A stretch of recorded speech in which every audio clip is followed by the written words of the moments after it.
안녕하세요. 지미의 세상만사 지미입니다. 오늘 영상은 캐나다 방사선사 대기라는 주제로 이야기를 해보려고 하는데요. 그러면 아마도 지미가 방사선사에 대해서 아는 것이 있나 라고 하실 것 같아서 오늘은 비디오 시작 전에 늦었지만 간단히 제 소개를 하고 영상을 시작하도록 하겠습니다. 저는 올해 캐나다 나이 한국의 만 나이로 이제 4학년 1반이 되어가고 있고 사랑스러운 두 아이, 와이프와 함께 열심히 살고 있는 지미입니다.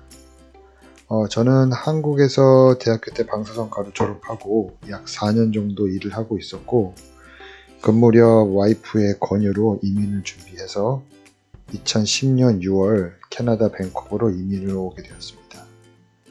그리고 약 1년 정도 후에 제가 조금 후에 말씀드릴 캐나다 방사선사 면허 취득 방법을 통해 면허 시험 준비를 하고 11년 5월에 캐나다 면허를 취득하였습니다.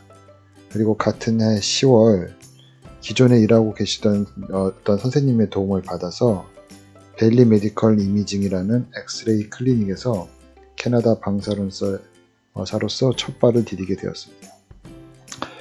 그 후에 저 병원 취업을 목표로 또 제가 잠시 후에 소개해드릴 BCIT라는 학교에 CT 그 코스를 추가적으로 듣고 그 실습을 이제 병원에서 하게 되는데 그 CT 실습을 랭리 메모리얼 하스피털이라는 곳에서 하고 취업을 마치면서 그곳에 취업을 하게 되었습니다. 그리고 그 후 현재까지 그리고 앞으로도 쭉 이제 제가 전공했던 방사선사로 이제 살아갈 예정입니다. 다른 비디오에서 다룰 예정인데 캐나다 방사선사의 근무 환경이 한국과 많이 다르기 때문에 일과 후에 개인 시간이나 가족과의 시간을 많이 가질 수가 있습니다. 그래서 아이들과 여유 시간을 이용해서 유튜브도 해보고 또 이제 이것저것 하면서 이민생활을 즐기고 있습니다. 이상 여기까지가 그동안의 저의 행적이었습니다. 또 한 가지 미리 말씀드릴 것은 제 슬라이드에 배경으로 나오는 저 아주 멋진 병원 사진은 제가 현재 일하고 있는 랭리 메모리얼 하스피털이 맞지만 저 사진은 미래의 조감도입니다. 요즘에 이제 곳곳에 레노베이션을 하고 있는데 아마도 올해 말이나 그때쯤에는 저 사진만큼 좀 좋은 병원이 다시 나오기를 한번 기대해 보겠습니다. 이제 영상의 본론으로 들어가서 캐나다 방사선사 대기라는 주제로 이야기를 해보겠습니다. 오늘 영상에서는 크게 캐나다 방사선사 되기 위한 방법, 각 방법에 대한 장점과 단점, 그리고 캐나다 방사선사 면허 시스템으로 나누어서 설명을 드리려고 합니다. 먼저 방사선사 되기 위한 방법에는 두 가지가 있습니다. 첫째로 제가 한국에서 한 것처럼 캐나다 학교에 방사선과를 들어가 졸업 후에 방사선사가 되는 것입니다. 당연히 로컬 학생들 경우 이 과정을 거쳐야 방사선사가 될 수 있고 그리고 저희 같은 인터내셔널 방사선사도 원한다면 학교에 들어가서 다시 공부를 할 수 있습니다. 또 학교 입학에 대한 장단점은 잠시 후에 다시 다루도록 하겠습니다. 다른 방법으로는 저를 비롯한 방사선사 이민자들이 했던 캐나다 방사선사 협회 CAMRT를 통해 면허를 취득하는 것입니다. 저희는 이미 자국에서 학교를 졸업했기 때문에 다시 학교 다닐 필요는 없고 협회를 통해서 협회가 요구하는 자격을 충족시키면 협회가 면허 시험의 자격을 주고 그리고 그 시험을 치러서 합격을 하면 캐나다 방사선 면허를 취득하는 방식입니다. 방사선과 입학을 위해서는 방사선 학과가 있는 학교를 가야 되는데 한국과 다르게 학교의 수가 아주 적습니다. 제가 있는 BC주의 경우 딱 3개의 학교가 있습니다. 불과 몇 년 전까지만 해도 BCIT라는 한 곳만 있었는데 몇 년 사이에 두 학교가 추가로 생겼습니다. 밴쿠버에 있는 BCIT 그리고 빅토리아에 있는 카머슨 칼리지 그리고 마지막으로 프린스 조지에 있는 칼리지 오브 뉴 캘린도니아라는 곳입니다. 참고로 프린스 조지 지역은 밴쿠버 지역에서 북쪽으로 약 9시간 정도 올라가야 하는 아주 먼 곳입니다. 제가 각 학교의 홈페이지와 방사선과 학교 그 페이지를 한번 캡처해 보았습니다. 제가 일하는 병원에 학생들이 나오기 때문에 학생들에게 물어보면 학교 과정은 보통 이제 2년 풀타임 과정이고 2년 중에 약 10개월 정도 실습을 하게 됩니다. 물론 한 번에 10개월을 나와서 이제 실습을 하는 건 아니고 이제 일정 부분을 배우고 또 나와서 실습하고 또 학교 가서 배우고 또 나와서 실습하고 한 3개월 조금 넘는 시간을 3번 정도 나눠서 실습을 하게 됩니다. 전체 과정의 절반 정도를 실습을 하기 때문에 한국에서 제가 실습했던 거와는 전혀 다르게 현장에서 직접 이렇게 많은 것을 배울 수 있고 따라서 졸업 후에 바로 이렇게 현장에 투입될 수 있게 되어집니다. 제가 생각하기에는 이 시스템은 정말 좋은 시스템이라고 생각하고 있습니다. 그리고 학비의 경우는 약 2만 불에서 한 2만 2천 불, 한국 돈에서 약 한 2천만 원에서 2,200만 원 정도 이렇게 든다고 얘기를 하더라고요. 이번에는 캐나다 방사선사 협회를 통해 면허를 취득하는 방법에 대해 소개를 해드리겠습니다. 저를 비롯한 현재 방사선사로 이민 와서 여기 캐나다 방사선사로 일하시는 분들은 아마도 모두 이 방법을 통해 면허를 취득할 것으로 알고 있습니다. 캐나다 방사선사 협회에서는 저희 같은 인터내셔널 방사선사에게 학교를 다니지 않고도 협회에서 요구하는 일정 자격을 갖추면 캐나다 면허 시험을 볼 수 있는 자격을 줍니다. 그 자격을 협회가 요구하는 자격은 뭐 학력, 경력, 그리고 일정 영어 점수 등이 있고 이 모든 것을 만족해서 필요한 서류들을 내면 협회에서 그 서류들을 한 번 더 검토하고 자격이 됐을 경우에 시험 자격을 주고 그리고 면허를 취득하고 캐나다 방사선사로 일할 수 있는 자격이 주어집니다.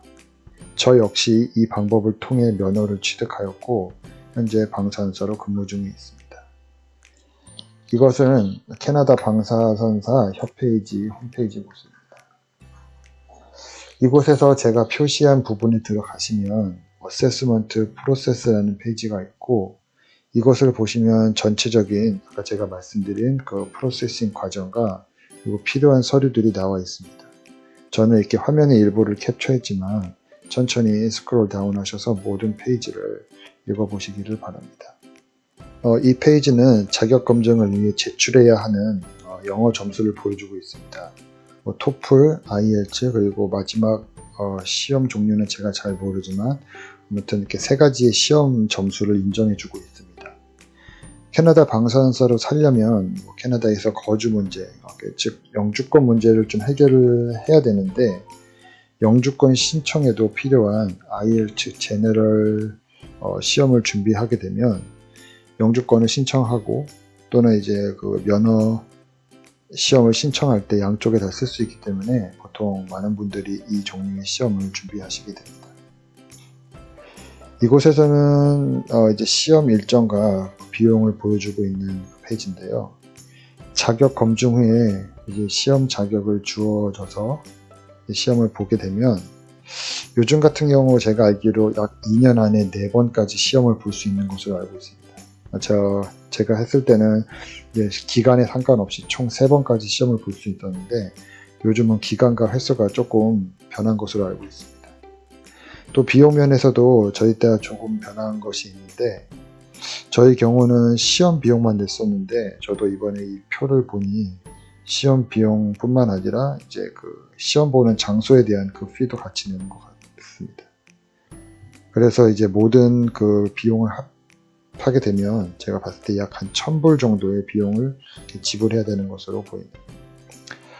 따라서 이제 시험 자격이 주어져서 시험을 이제 칠 계획이 있다면 너무 서두르지 마시고 천천히 준비해서 한 번에 붙을 것을 목표로 하는 것이 좋습니다.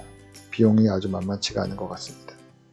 다음으로는 각 방법에 대한 장점과 단점에 대해서 얘기를 해보겠습니다. 예상하셨겠지만 서로의 장점과 단점이 보통 이제 반대를 이루고 있습니다. 학교 입학의 장점은 캐나다 시스템으로 다시 이제 공부와 실습을 하게 되기 때문에 캐나다의 의료 문화를 다시 배울 수 있고 이제 많은 사람들과 교류를 할 수 있는 장점이 있고 또한 실습 시에 본인이 열심히 이제 해서 잘 눈에 띈다면 이제 졸업과 동시에 취업을 할 수 있는 그런 좋은 기회가 있습니다. 하지만 단점으로는 이미 한국에서 모든 것을 다 배웠는데 다시 배워야 하기 때문에 시간과 돈에 있어서 좀 아깝다는 생각이 물론 들 수 있습니다. 또 이제 BCIT 학교를 입학하기 위한 그 자격을 충족하는 것이 아마 쉽지 않은 것으로 알고 있고요. 또 그것을 충족하거나 또 학교를 다니기 위해서는 충분한 영어 준비가 되어야 있어야 한다는 것입니다.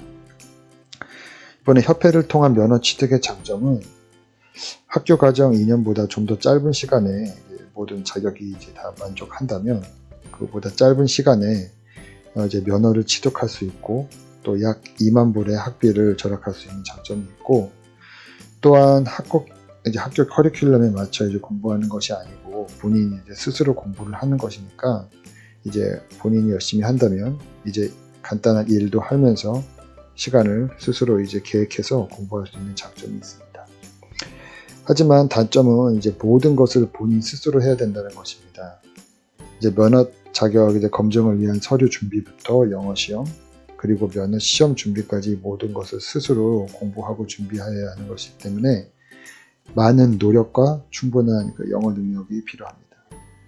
그리고 이제 아무래도 학교를 다니는 것이 아니라서 실습 같은 것이 없기 때문에 면허 시험을 합격하고도 취업의 문을 이제 스스로 두드려야 합니다. 마지막으로 캐나다 면허 시스템에 대해 설명을 드리겠습니다. 이 부분이 한국과 완전히 다른 부분인데요. 한국의 경우 방사선과를 졸업하고 국가고시를 이제 합격을 하게 되면 이제 면허증이 주어집니다.